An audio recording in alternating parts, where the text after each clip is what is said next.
and welcome to another beautiful day here on the Neoprene as we start match 8, game 1, the Gideon trials. This match has the potential to be the final match of the Yeah, trials. I'm going for the gold here. Yep, if you take this, it's over. Fortunately, we are at my home base here in the foil cube. Looks like I am playing a Naya Aggro deck today.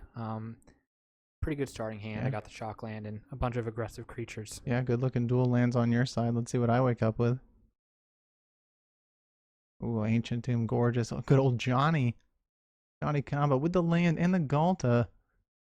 Looks like I'm playing your kind of stuff here, XO. I think I'm going to keep it. Nope, not keeping it. Interesting. I kind of wish I would have kept it. Hard toss, though. Yeah, that was I think it was probably colors that was keeping you off of that hand. Yeah, I mean, as much as you want to see the Ancient Tomb, you definitely need the colors. I got the blue, grapple, and a Misty. Yeah, I really like the looks of this deck that you built. It certainly looks like something that I would play. I have cast that summon the pack, and it has won me a patch, so seeing that on your side of the battlefield is quite scary, especially when you see the 4 all the way up to red patches there on the right-hand side of your neoprene there. And I'd rather keep the foil legacy miscalculation than the land. Actually, that's funny. Like, you put the wrong card on the bottom of your library, is that what you're saying? No, I don't. I just decided I'd rather keep that foil miscalc than a land. Yeah, I do like the versatility on miscalculation, like being able to turn it into a card is pretty nice. So, and you did have the 2 land, so makes sense. I just couldn't resist. It's a beautiful card. So you're fetching for just a green source there off of the Misty Rainstorm Forest, but that's a very nice way to start the game. Where I have Sacred Foundry into Forest, which is a nice set of 2 lands for my Naya Aggro deck. First spell, casting a Sapple Ring Migration just to get 2 1/1s onto the battlefield. Yeah, well, nice move there. Yeah, I like those sorcery speed, create 2 1/1 tokens. They're pretty strong. I do think I'm going to, right now, the way the cube is configured is every color has one of those, and I think I need to actually just specialize it to probably just red, maybe red and white. It being in green, I just don't think green needs the effect, even though it is a good effect. Sure. Yeah, and there's my miscal.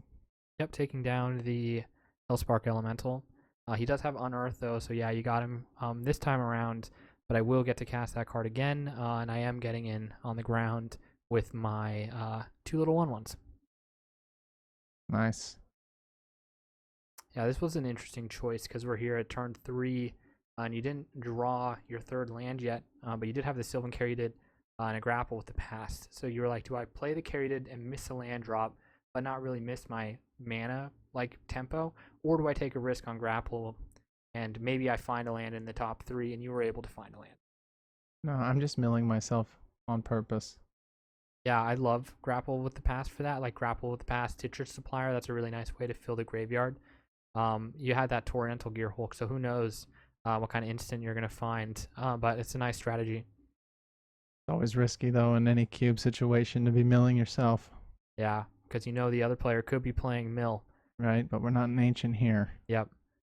Yep. And I think by now it's pretty safe. I'm not playing mill. It's Naya colors and Right. But very aggressive. You're probably expecting me to be playing some reanimation. And Yeah. I don't think I actually have any in here. Yeah, it looks like you're playing the Labman deck. Like you have the alternate win con with a Laboratory Maniac. These are the cards for that package. So I did unearth the elemental there. You did block it with the Citrus Supplier.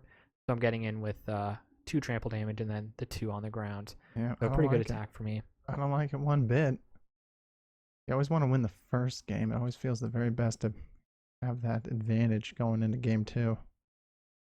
Yeah, I mean, your hand is looking really, really good.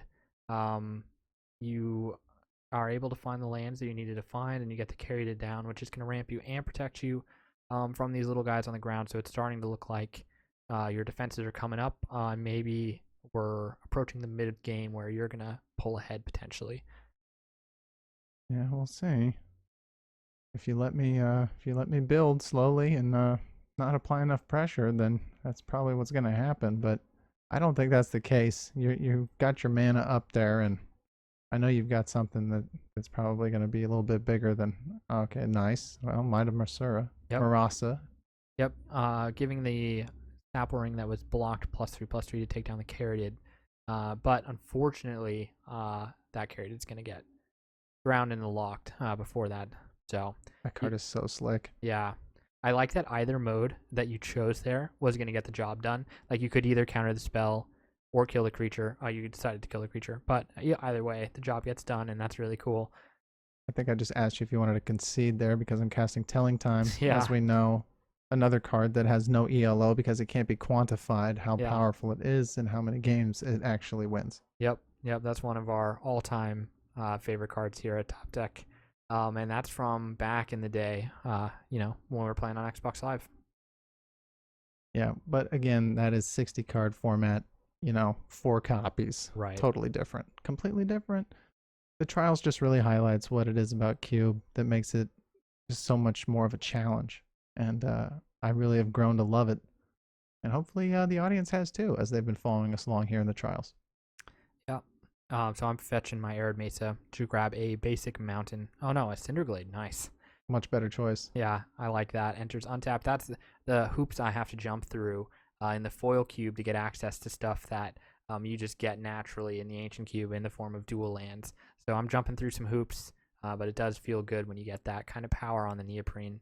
For sure. You also have more dual lands available to you in the same color combos. That's true. So with the Cinderglade, I'm getting a Phoenix of the Ash. That's a pretty good card. I don't know. I don't think I've ever seen a Phoenix printed in this game that's actually a good card. That's just my opinion. Yeah. Maybe it's just because I hate on red too much, but Yeah.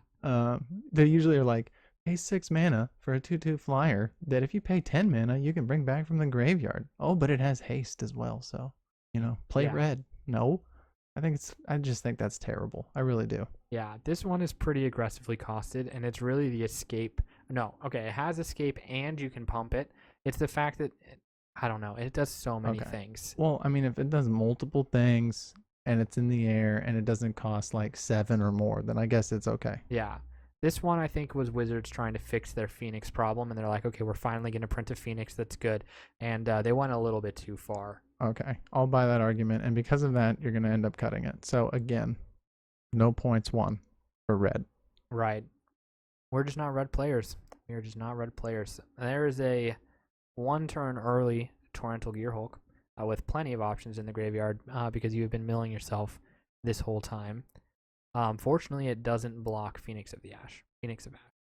Yeah. But, I'll just grapple again. No worries. Yep. I really do love grapple with the past, and how you can now get a land. So when you cast the Torrential Gearhulk, you could cast an instant, then you cast grapple with the past. Now you can get a land or creature. So really, you are moving across all the card types to get into land or creature. But nice play. Probably should have just went with the Telling Time, though, to be honest. Yeah, it's never bad to cast Telling Time. I'm going to pump that Phoenix of Ash for an additional 4 damage to get in 6 in the air. So even with the Torrential Gearhulk block, it's not really quite enough because I am just threatening damage in the skies now.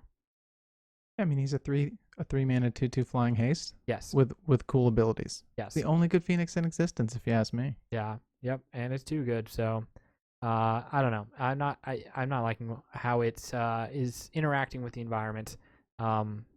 It's a little too hard to deal with. The fact you can escape it and then it comes back better than its original form, and you can pump it. And there's Johnny. Look at him.